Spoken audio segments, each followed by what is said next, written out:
কি যে বোঝে না যাদের গান গাবা সেই দুজনের আগে জীবন চরিত্রকে দর্শন করে যে তারা দুজন কি ধরনের মানুষ ছিল। তাই তাদের লেখা আর পুরা কবাইয়া শিশিরের লেখা সমান হয় নাকি? ছাতা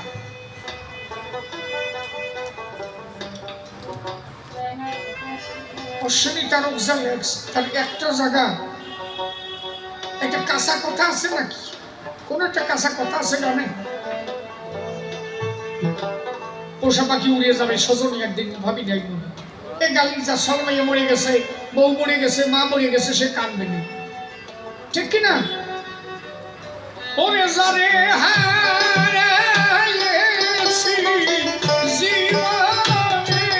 তাহারিয়া ফিরে পাবো রে জীবনে।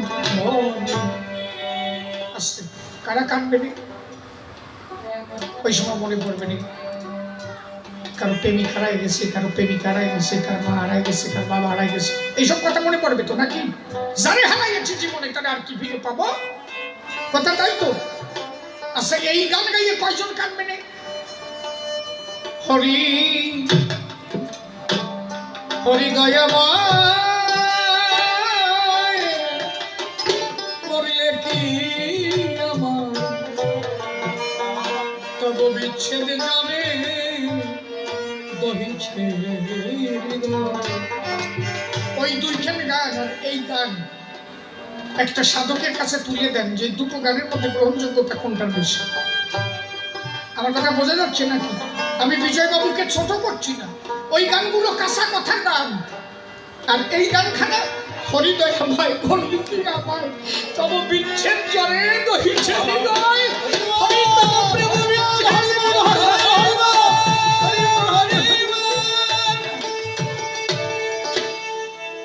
এই গান গাইয়ে কান্দা লোক কম আছে, কারণ এই গানে কানবে তারা হরিকে ভালোবেসেছে যারা। অশ্বিনী তারকের গান তো তাই, আমি তাদের ছোট করি না, কিন্তু তাদের গান কাঁচা কথার গান। আর আমার অশ্বিনী তারকের গান এ করতে হলে মূল্যায়ন হতে হবে সাধক একাংশ। আজ ভূমিকাতে আমি সভা মাঝে সরকার হরিবর বিপক্ষেতে গোস্বামী সনাতন শুনেছেন নারী বিভিন্ন ভাবে প্রশ্নপত্র করে গেছে। আমি এক এক করে ধরে ধরে তার দেব সমাধান। আর কি কইছে বলে বাবা? বলে গুরুচাঁদ ঠাকুরের অবদান কি এবং দুইজনে ভগবান পাইতেন, তাই কইছিলি না? কথা করছ।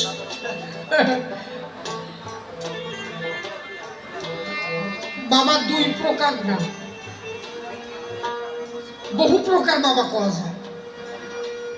যে দীক্ষা দেয় তারে বাবা কয়, যে শিক্ষা গুরু তারে বাবা কয়, যে স্কুলে পড়ায় তারেও কেউ বাবা কয়, কেউ জন্ম দেয় তারেও বাবা কয়, কেউ লালন পালন করে মানুষ করে তারেও বাবা কয়, তাই না? বাবা কি এক প্রকার হয় না? একটা ছেলে রাস্তার পাশে পড়ে আছে, এখানে কোন এক জায়গায় নাম যোগ হচ্ছে, প্রসাদ বিতরণী চলছে, বা কোন একটা অনুষ্ঠান চলছে, প্রসাদ বিতরণী চলছে, কিন্তু ছেলেটা প্রসাদ খেতে আসছে, তার ঘিটি ধাক্কা দিয়ে বের করে দেওয়া হচ্ছে। ছেলেটা 1 মাস কিছু খায় না, গাছের পাতা, গাছের ফল, কারণ প্রকৃতির দান, ওখানে তো আর কোনো বিভেদ নাই, যা পাই তাই খায়। ভেবেছিল একটু প্রসাদ পাবো, পায় না, ঘিটি ধাক্কা দিয়ে বের করে দিয়েছে। ছেলেটা একটা নর্দমার পাশে বসে চিৎকার করেছে, কেউ কি বান্ধব নাই, আমার দুটো অন্ন যোগান করে দেবে। এমন সময় একজন কাঙালের ঠাকুর এসে দাঁড়িয়ে বলছে, বাবা তুমি কিছু খাওনি না? কতদিন খাও না? বলে 1 মাস পর্যন্ত। কি খেয়ে আছো? গাছের ফলমূল। তা তুমি আমার সঙ্গে চলো, আজকের থেকে তোমার আহারের ব্যবস্থা আমি করে দেব। দেখা গেল কয় মাস পরে ছেলেটার শরীর স্বাস্থ্য ভালো হলো, স্কুলে পড়াশোনা শুরু করলো, ছেলেটা মানুষের মতো মানুষ হলো। একদিন ওরা জিজ্ঞাসা করলো, একজন শিক্ষিত মানুষ, আচ্ছা তুমি ভগবান জীবনে দেখেছো? বলে দেখেছি, এক জায়গায় নাম যোগ করছিল, কয়জনে জম্বের খাচ্ছিল, আর আমি 1 মাস ধরে না খাই ওখানে খাতে গেছিলাম, আমার গিটি ডাক্তার দিয়ে কামড়ায় ফেলাইছিল। আমি কত ভগবান দেখেছি, কোনো ভগবানে খাতি দেয় নাই। আমি একজন ভগবান পেয়েছিলাম, রাস্তার পাশ থেকে তুলে নিয়ে আমার বুকে আগলে ধরে মানুষ করেছিল, ওই আমার ভগবান, আমি ওই ভগবান দেখেছি। পরে উনি আমার ভগবান। সেই দিন যদি না দিত আমার প্রাণ, জান যদি না করতো আমার অন্য সংস্থান, আজকে আমি বেঁচে থাকতাম। আমি সেই ভগবান দেখেছি। অনুন্নত সম্প্রদায়ের ঘটনাটা তাই। আমি যে ঘটনাটা বললাম, এটা একটা অনুন্নত সমাজের অবস্থা। কথা বোঝা গেছে কি? কোন মন্দিরে এদের কোনো প্রসাদ দেওয়া হতো না, কোন ধর্ম অনুষ্ঠানে এদের কোনো জায়গা ছিল না, কোন পূজাতে এদের কোনো নিমন্ত্রণ ছিল না। এরা কোনো জল স্পর্শ করতে গেলে পিছন দিয়ে বাড়ি দেওয়া হতো। এটা ভাবো না, ভারতবর্ষের সংবিধান যিনি লিখেছেন ডক্টর বি.আর. আম্বেদকর, সেই মানুষ পর্যন্ত বাউনিকে শোষা জল খেতে গিয়ে বাড়ি খাবো। যেখানে ব্রাহ্মণরা পায়খানা করে শৌচ করে, সেই জল খেতে গিয়ে পিছন থেকে একজন লাঠি পিটা করলো। আম্বেদকর সাহেব বলে, আমার মারা হচ্ছে কেন? বলে, এইখানে আমরা শৌচ করি, এই জল তুই খেলি কেন? স্পর্শ করলি, যা চলে যাবো। এহেন পরিস্থিতিতে দাঁড়িয়ে একজন মানুষ এসে অকুলের কান্ডারি হয়ে, সে কান্ডারি হয়ে তোমার দাঁড় ফেলে না, সেই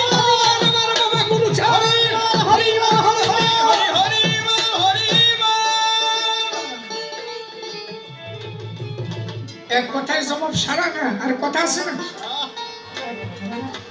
তুই আর ইতিহাস ওই পুরাণ টুরান বাদ দি, তার ভগবান কি বলে মানবি তুই সেইটা কথা। এইবার যদি বলিস পুরাণ অনুসারে, স্বয়ং ভোলানাথ যিনি গুরুচাঁদ ঠাকুর হলেন তিনি, তা লেখা আছে পুরাণ অনুসারে হর আর পার্বতী সংবাদে। গণেশ রূপে যখন জন্ম হলো স্বয়ং হরি, তখন গণেশ, এই ভোলানাথ বলেছিল গণেশের দ্বারে, তুমি হরি আমার পুত্র হবে। আমার মনে আছে, ভাবো আমি একদিন তোমার পুত্র হয়ে জগতে যাব। হরি হরি বল, হরি বল, হরি বল, হরি বল, হরি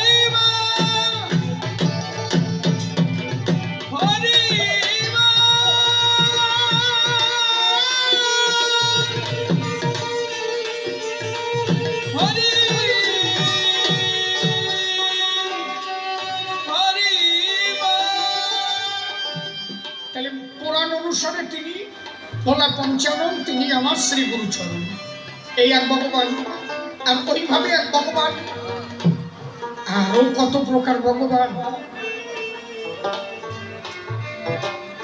আজকে যত অর্থ করি অনুন্নত সমাজের মানুষের মধ্যে এত আদান প্রদান, সব আমার ওই ভগবানের দান। তুমি যত বড়ই বৈরাগী হও বাবাদন, তোমার ছেলেটা চাকরি করে হাই স্কুলের মাস্টার, ব্যারিস্টার, উকিল, মুক্তার। 1905 আগে তো কারো ছিল না চাকরি। কত কষ্ট করে এই চাকরি আনা হয়েছিল জানো? সিএস মিট সাহেবের কাছে শশীভূষণকে পাঠালো।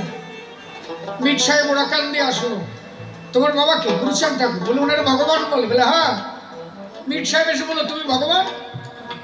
না না, সবাই বলে তাই। বলো, ভগবান তো মাটির মূর্তিতে কাঁদাতে পারে, তুমি কি মাটির মূর্তি কাঁদাতে পারো? গুরুচাঁদ ঠাকুর বললে, আমার কাঁদাতে হবে কেন, তো এমনি কাঁদবে। তাহলে সত্যি কাঁদবে। ওরা কান্দিতে তখন দুর্গা প্রতিমা ছিল। বললো, আপনি তাকায় দেখেন না কান্দে কিনা। মিট সাহেব যখনই দুর্গা প্রতিমার দিকে তাকালো, দেখে যে মাটির মূর্তির চোখ দিয়ে টপ টপ করে জল দিচ্ছে। মিট সাহেব বলে, যে মাটির মূর্তি কাঁদাতে পারে সে তো সামান্য মানুষ নয় সংসারে। শশীভূষণের যখন চাকরি পূর্ণতা পাবে, সেই মুহূর্তে সিএস মিট সাহেবের স্ত্রীর শরীর খারাপ। বললো, আমার এখনই অস্ট্রেলিয়া চলে যেতে হবে। গুরুচাঁদ ঠাকুর দেখলেন, এই মুহূর্তে যদি চলে যায় তাহলে এই মরা জাতি মরাই থেকে যাবে, আর হবে না। বলে কি হয়েছে? বলে আমার স্ত্রীর শরীর খারাপ। বলো ভালো হয়ে গেছে? বলে সত্যি? বলে হ্যাঁ। বলে আমি না গিয়ে কি করে পারি, একটু দেখতে যেতে। বলে এখান থেকে যদি দেখাই দিই অসুবিধা নাই? বলে না তা নাই। বলে তাহলে চলো যাই। ছাদে উঠে গেল, মাথায় হাত দিয়ে বলে দেখো দেখা যায় অস্ট্রেলিয়া ছাদের পরে ঘরের ভিতরে চেয়ারে বসে পা দোলাই। বলে ওই যে দেখো তাই। বলে আমি একটু কথা বলে আসি। হাত সরাই নিয়ে দেখে ওরা কান দিয়ে বসে আছে। বলে টেয়ার পাও নাই, বসে আছো বাংলাদেশ, অস্ট্রেলিয়া নাই। এ তো হাত দিছি তাই দেখতে পেলে, হাত সরাই নিয়েছি। তুমি যে নিধিরাম সেই নিধিরাম, তোমার কিছু নাই। প্রমাণ কম দিতে হয়েছিল নাকি? এত কিছু করার পরে গুরুচাঁদ ঠাকুর সে ভগবান বলে তারে স্বীকার করে। তারপরে বলেছিল গুরুচাঁদ ঠাকুরের, আজ হইতে শশী আমার ভাই,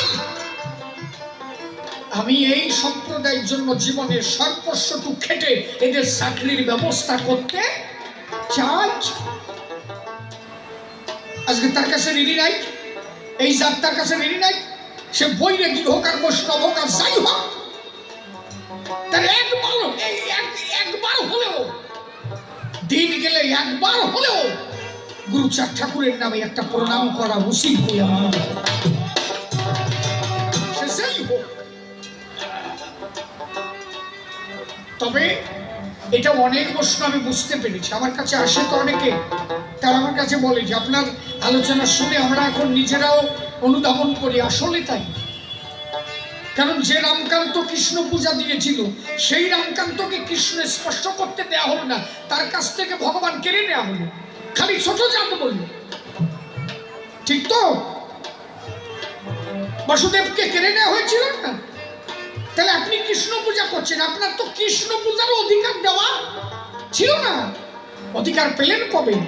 যেদিন আপনি শিক্ষিত হলেন, গুরুচাঁদের আদর্শ নিলেন, নিজের অধিকার নিজে আদায় করে নিয়েছিলেন। এই জন্য গুরুচাঁদ ঠাকুর বলেছিলেন, অনন্ত অসীম যদি দেখি পারে চাস, ধর্ম নয় আগে শিক্ষা জানিয়ে আস। কেন জানিস? শিক্ষিত হলে তুই বুঝবি কোনটা ঠিক আর কোনটা বেঠিক। এখন শিক্ষিত হয়েছে তোমরা, আগে কিরকম হতো জানো? বৌতি কইছে যে একটা পানসি নৌকো বানাও, কয়েছে ঘরে তোর তক্তা নাই। বউ কয় যে কেন? ওই যে সাগের পরে 3 খান তক্তা আছে না, ওইয়া দিয়ে বানাও। কয় যে 3 তক্তায় নৌকো হয় নাকি? কয় যে আমি মাইয়া ছেলে যা বুঝলাম তাই করলাম, করো তো করো, না পারো যা করো। সেই কায়দা, তখন সেই কায়দার ওই 3 কাঠের তক্তা বানানির কায়দা, এটা তো সে বলছিল না। তো জ্ঞান তত বাড়বে যত মানুষ শিক্ষিত হবে। ওদের পুরোহিত দর্পণে লেখা, যদি বাড়িতে কোনো মা বাবা মারা যায়, পুরুষ মানুষের চুল ফেলে দিতে হবে, আর মেয়ে ছেলের চুলের আগা বাদ দিয়ে 2 আঙ্গুল বরাদ্দে কাটতে হবে। মেয়েদের 2 আঙ্গুল চুল কাটলে সুচ চলে যাবে, আর পুরুষের ছালে ফেলতে হবে। এই টেকনিক ছাড়া আর কিছু কি? মেয়েটার চুল 2 আঙ্গুল কাটলে হবে, কারণ ওরা জানে এই গ্রন্থ এইভাবে লিখতে হবে। কেন? যদি ওই মেয়েটারে টাক করে দেওয়া হয়, ওই মেয়েটা ওই মেয়ে নিয়ে ঘর করবে? মায়ের ছেলে টাক গলি খাইলে কেউ ঘর করে? ওরা ওই জন্য হিসেব করে লেখছে যে মাইয়াকে খালি 2 আঙ্গুল চুল কাটলি হবে, আর টাকা টাক করে ফেলতে হবে, কারণ মাইয়ের ছেলে চালিয়েও যাতে পারবে না, ওইটা ইনকাম করলে টাকা হলে অসুবিধা নেই। কি টেকনিক করে লেখছে বুঝিস? তাহলে এই আমার সমাজে মানুষ তখন বসতো না কেন? তখন শিক্ষিত না তো। এখন আমরা বড়ি বুঝি যে কি শয়তানি করিছে ওরা।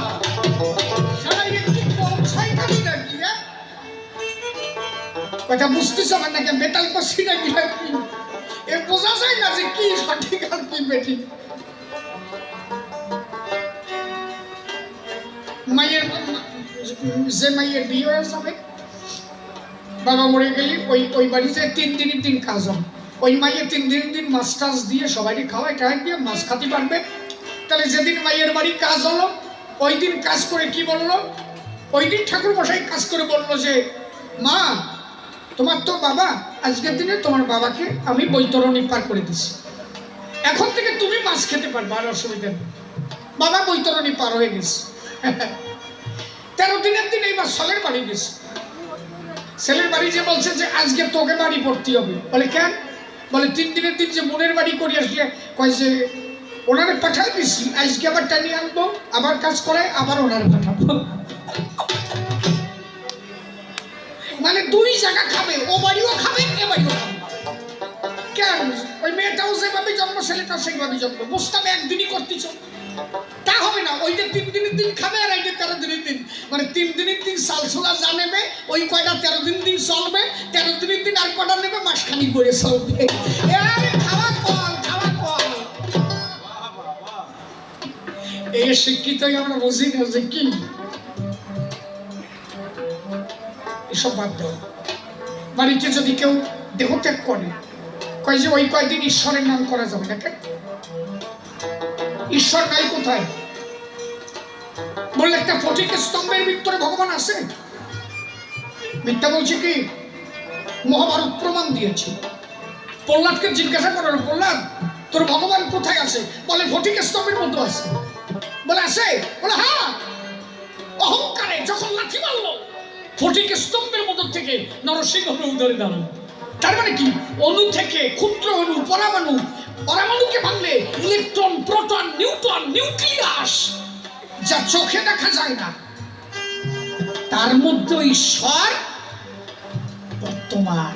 এই তার যে কয়দিন বাবা মরে গেছে, যে ভাত খাচ্ছ, তাই ভাত খাওয়ার সময় তুমি যদি কৃষ্ণ ভক্ত, হরি ভক্ত, ভাত খাওয়ার সময় ঈশ্বরে নিবেদন করে খাও না?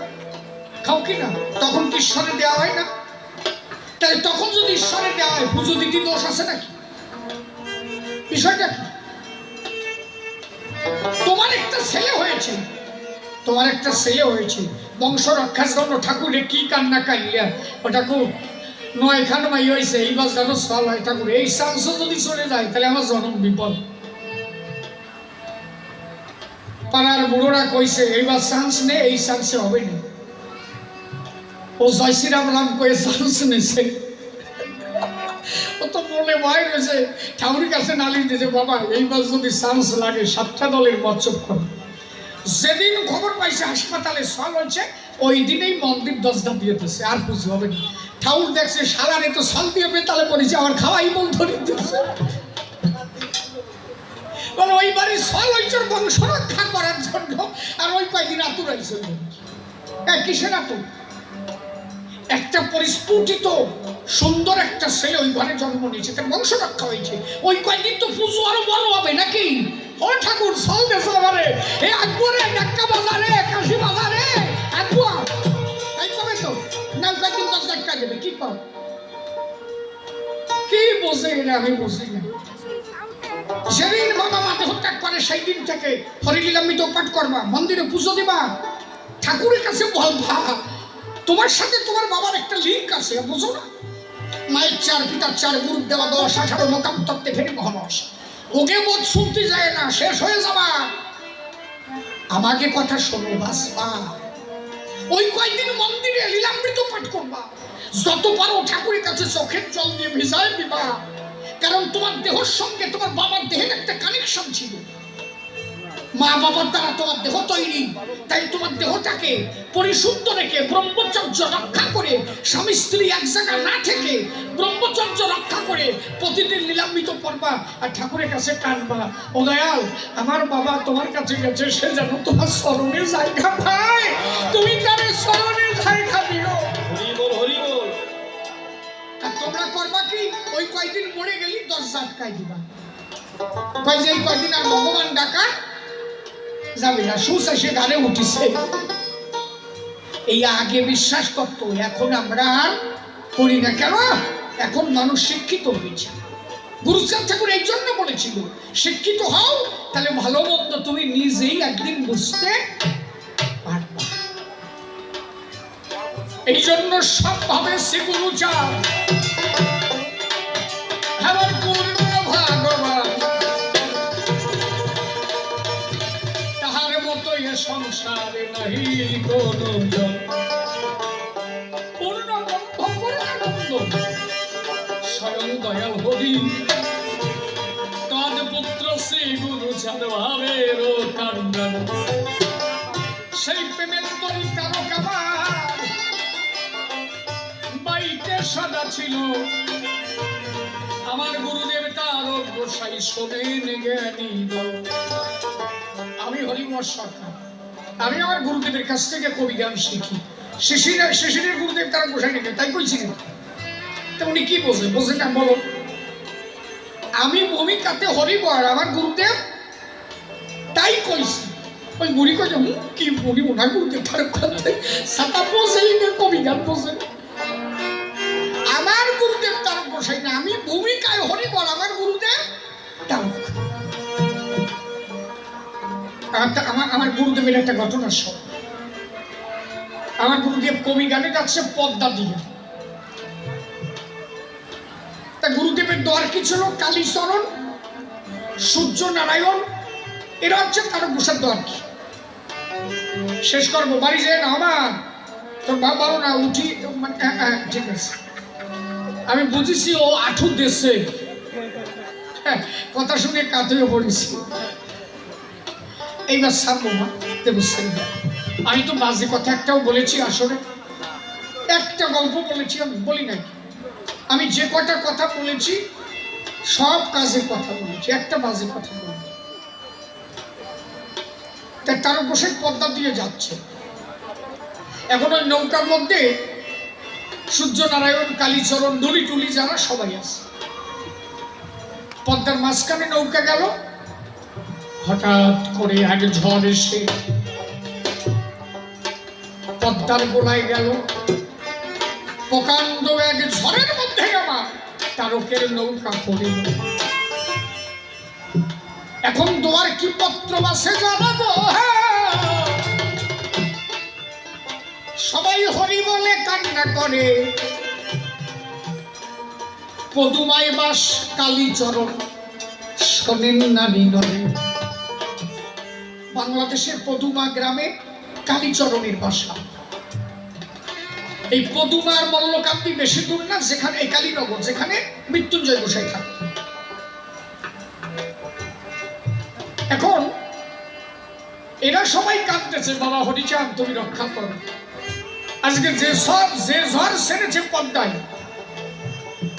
নৌকা ডুবেই যাবে আজকে রক্ষা নেই এরা কান্দে আর কালীচরণ ওই সূর্য নারায়ণের কাছে কি চুপ করবি এত কাঁদতেছিস না বলে আরে শালা কি জ্বর সারিছে কে আর পাচ্ছিস না আমরা কান্দি কেন আমরা বাবা হরিচাঁদ কয়ে কান্দি আর শালা তুমি দাবড়াও তুই ডাইস না চুপ করে থাক শালা আমাকে ডাকতে বারণ করিস কেন এই কয়জন কান্দিছে বাবা হরিচাঁদ তুমি বিনে বান্ধব কেহ নাই দয়া করে রক্ষা করো প্রাণের গোসাই আর আমার তার উপসে আগা নাই এরা মাঝখানে কান্নাকাটি করে কালীচরণ ডাক দিয়ে বলছে সূর্য নারায়ণ শোন এই মাস যদি কান্দিস না নৌকোতে ঠেলে ফেলাবো তোরে না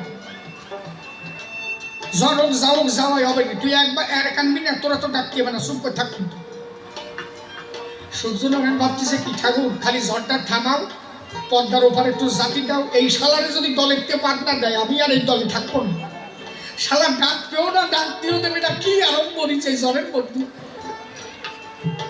নৌকো ওপারে গেছে ঝড় থেমে গেছে এখন কালীচরণ আর সূর্য নারায়ণের গন্ডগোল মিটতি হবে তার গোসার কাছে নালিশ দিচ্ছে সূর্য নারায়ণ বাবা কি বলছে এই কালিয়ারে দলেতে পার্টনার দিলে আমি কিন্তু কালকের থেকে আনি আসবো না আমার মধ্যেও মাঝে মাঝে ভাই এই কটা পাতায়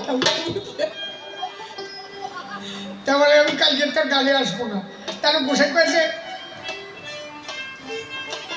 কালিয়া কালিয়া কি হয়েছে নৌকর ভর্তি বলে তুমি কিছু দেখো নাই বলে না আমি তো ছিলাম আগা নাই তোরা তো মাঝখানে সবাই তা আমি তো লক্ষ্য করি নাই কি করেছিস সুতরাং বলছে আমি বলতেছি এইরকম ঝড় দিল তুমি তো দেখছো কি ঝড় তার বসে বলে হ্যাঁ তা তো দেখছি ঝড়ে তো প্রায় ডুবে যাই বলে ওই সময় সবাই আমরা কাঁদতেছি বাবা তুমি কাঁদতে হয় তার কাছে হ্যাঁ আমিও কাঁদছি ওই যে আমরা কাঁদতেছি আর ওই শালা হাসিছে আর আমি কাঁদতেছি বলে ওই শালা কাছে ঠেলে ফেলবানি চলে ও কাঁদতেও নাই দায়ও নাই তারপর আমার কাছে ঠেলে ফেলবে ওই শালারে দলেতে বাদ দেয় শনি গেলার দলে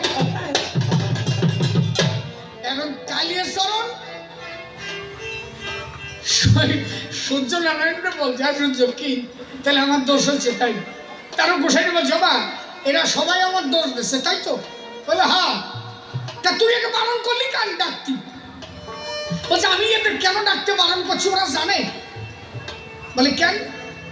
বলে আমি বারণ করেছি কেন, আমি জানি যে নৌকায় আমার তারক থাকে সেই নৌকা কোনোদিন ডোবে না। এ কয় শালা কি তাই জান? ওরা সারা জীবন ভরে ডাকলে জানা হয়, আর আমার তারক আছে আগা নাই। একবার যদি বাবা হরিচাঁদ বলে ডাক দেয়, হরি নৌকা হরি বল হরি বল হরি বল, ভক্ত কি সবাই হয়? যে পূর্ণভাবে সমর্পণ করেছেন তারকের মা,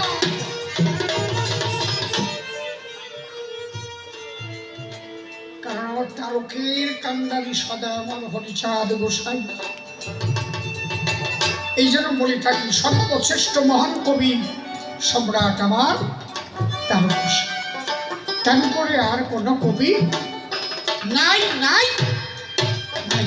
আমি আপনাদের কাছে অনুরোধ রাখবো, তারক গোসার কোনো ছবি আপনারা কোথাও টানালে অন্তত নিচে লিখে দেবেন সর্বশ্রেষ্ঠ মহান কবি সম্রাট কবি চূড়ামণি আমার তারকচাঁদ গোসাই। মনে থাকবে তো নাকি? কারা লিখেছে কারা লেখে নাই ওসব দিয়ে আমার দরকার নাই। আমরা এখন শিক্ষিত হয়েছি, আমরা এখন বুঝতে শিখেছি। আমাদের উচিত এখন তাদের পূর্ণ সম্মান দেওয়া, পূর্ণ জায়গায় ফিরিয়ে দেওয়া। আমরা তো তারে ফিরাতে পারি না, আমরা তো তাদের ভক্ত, কি তারে ফিরাতে পারি? আমরা পারি, তবু আমরা তাদের দেওয়াটা তাদের আমরা দিতে পারি, নিজেরা কি পারি। তাহলে আজকের মতো গান এখানে সারি। আমি তো সেই 3 ঘন্টা হয়েছে না দাঁড়াইছি। কি বাবা ঠিক কি না? কমিটি আমার কইছে আপনি নামে গেলি সব আটা দেবেন, তাহলে আমি বা কত সময় দাঁড়াবানি? আমার তো ঠেঙের কাজ সারা। এবার মিলন যাব, মিলনে যা হোক জড়াজড়ি কাটাকাটি হবে। এই একদম আমার মিলন যাই কিছু কবা? আসো আসো। মিলন না শুনে বাড়ি যাবা নাকি? মিলন না শুনে যে কয়জন বাড়ি যাবে টাকা খারাপ হয়ে থাকতে হবে। হরিবল বাবা তারক, বাবা তারক, হরিবল হরিবল হরি বলো হরি বলো হরি বলো ভাই। হ্যালো হ্যালো সবাই দাঁড়াইয়ে, সবাই দাঁড়াই আমার সাথে গাও, সবাই দাঁড়াই আমার সাথে গাও। ডিজে কোথায় গেলি? সবাই ভিডিও, সবাই দাঁড়াই আমার সাথে করো। হরি বলো হরি বলো হরি বলো ভাই।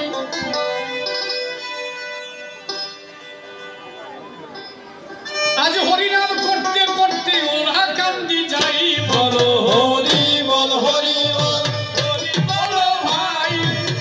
হরি বল বলতে বলতে ওরা কান্দি যাই, বলো হরি বল হরি বল। সবাই মিলে আরে হরি বল হরি বল হরি বলো ভাই।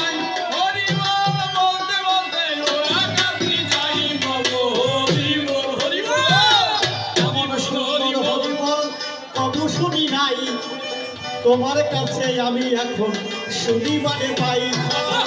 এমন আদর্শ বলো কেমন করে পাই, সেই কথা ধীরে